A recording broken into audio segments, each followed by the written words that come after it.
shift.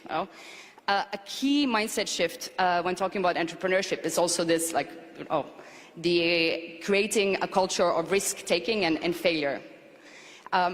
Entrepreneurs are the ones in society that are the risk takers, are the ones, the innovators finding solutions, and we need them.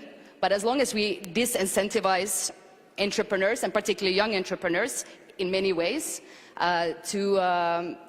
through many different mechanisms. We will find that in, for example, access to finance. Are you a failed entrepreneur? Are you a young entrepreneur? You have a harder time finding actually access to loans or various different financing mechanisms.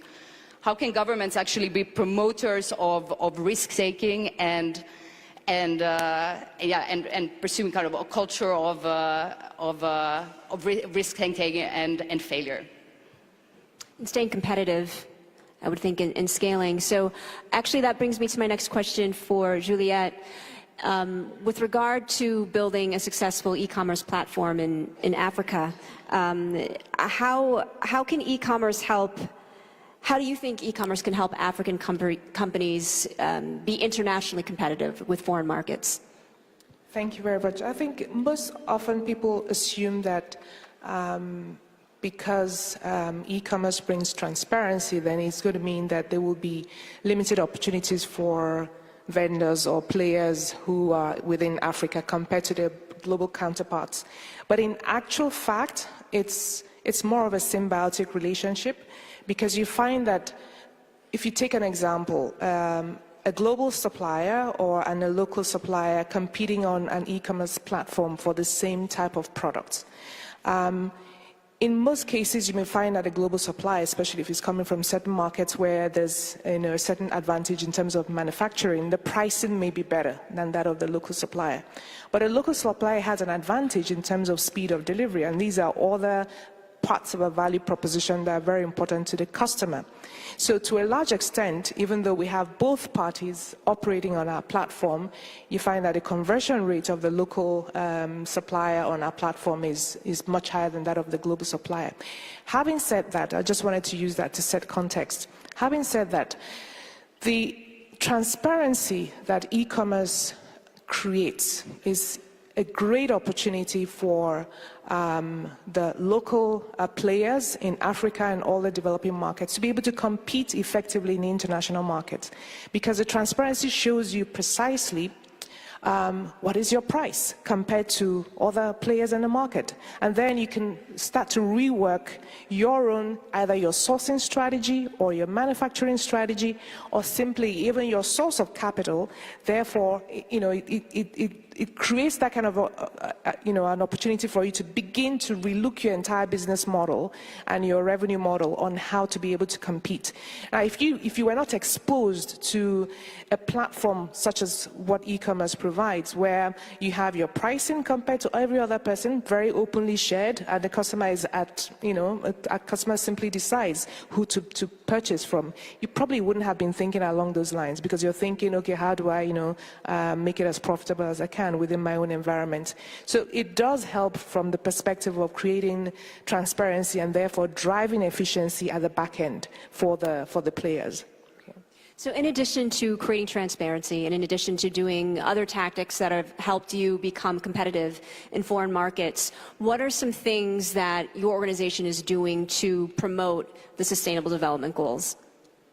I think the main one we focused on now, which is very critical for Africa, is in terms of job creation. And that's why on the first question I gave some examples of how our operating model sort of creates indirect jobs within our value chain. That's very important right now for us in Africa. I mean, we're humble to say, look, we can't address so many of the key levers of the SDG goals, but when it comes to job creation, that part, because there's still a huge area, so many areas that within our value chain that still require a lot of development, and each one of them require creating an ecosystem on its own. If you take the example of logistics that I talked about, it requires an ecosystem on its own. If you take content development, it requires an ecosystem. If you take so many other parts, training of vendors, these are all ecosystems, and each one of those ecosystems requires creating jobs and opportunities. So from our standpoint in Africa at this point in time, this is the primary area that we can have impact, and that's where we're quite focused on. Yeah, we seem to have a job creation theme going on, which is important. Now, Barbara, I'd like to bring it back to you for a few moments because, as we mentioned earlier, you're someone who was deeply involved in formulating the Sustainable Development Goals and building these business use cases. In addition to things like job creation, though, what do you think are the most, or have been the most conducive goals to businesses, the ones that businesses seem to be able to tackle? You mentioned clean energy as well. What are some other goals that seem to be at the forefront of being pushed ahead, and have you faced resistance in pushing some of them forward? Well, I think... No, you have to push it up.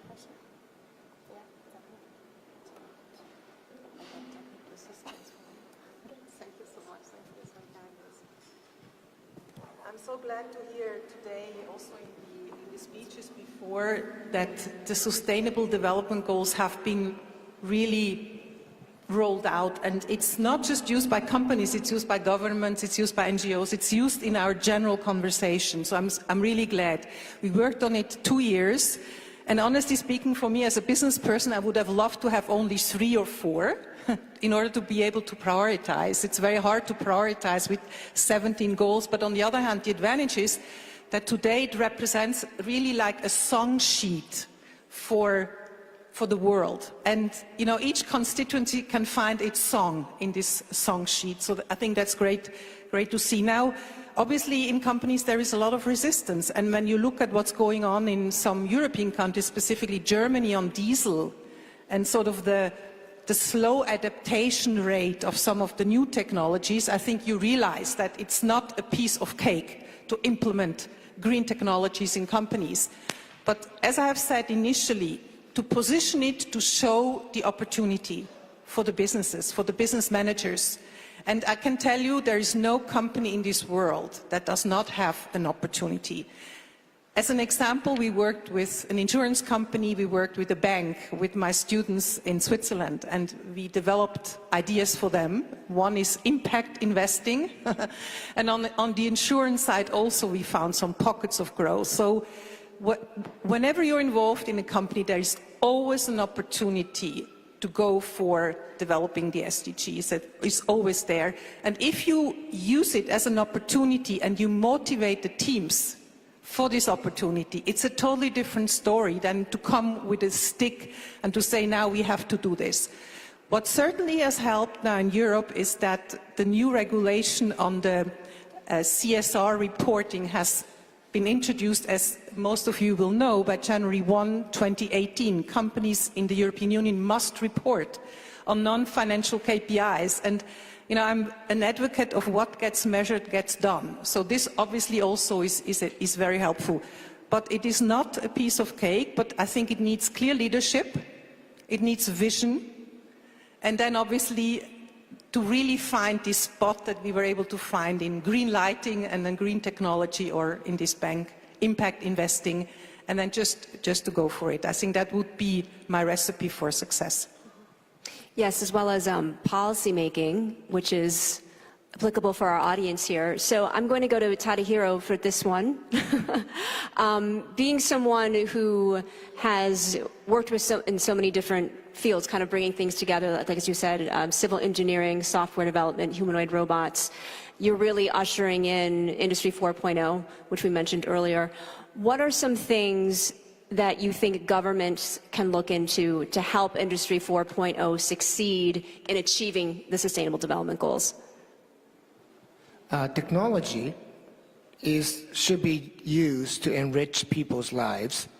And, there was a question that you had about taking jobs away from people.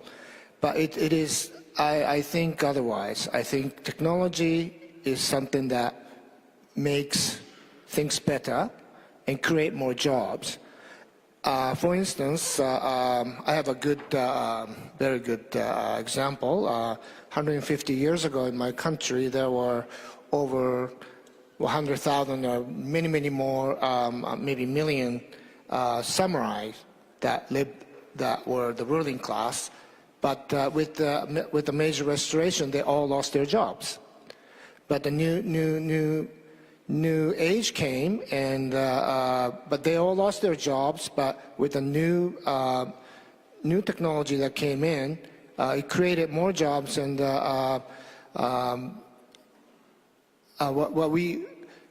so they lost their jobs because the time was past. But with the technology, it creates jobs. For instance, I have another good example. Is maybe about 100 years ago. People that were making horse carriages, I'm sure they lost their jobs because automobile came.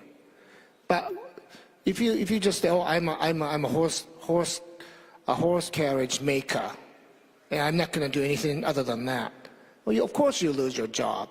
But with the automobile is such a huge industry now. Same with computer. I heard when the first personal computer came, Secretaries Union went on strike, thinking they'll lose their jobs, but it created even bigger job creation. So, but with this current state of robotics, and there's AI, and there's many new technologies around, people get scared with this thing because we don't know. But when the dust settles, and maybe 100 years from now, people look at it and, well, this was a very, very interesting time that all these things happen. And I think we're very, very lucky that we live in this world right now, because there's so many different things, so many new things happening. And David is one of the very inspiring persons of this. But I want many people here from the government. I would like you to push for the more technology and change for the better with the technology. David, I saw you smiling during Tadahiro's comments, his analogy of the horse carriage and automobiles taking over. Do you have anything to add to the progression of technology in our lives, and what government and policymakers can do to help us usher this in a positive way? Sure. I mean, some of us may enjoy Akira Kurosawa movies and the Legends of Samurai, but the world is probably better with more artists and doctors and scientists and entrepreneurs than a lot of samurai swords, in people's hands.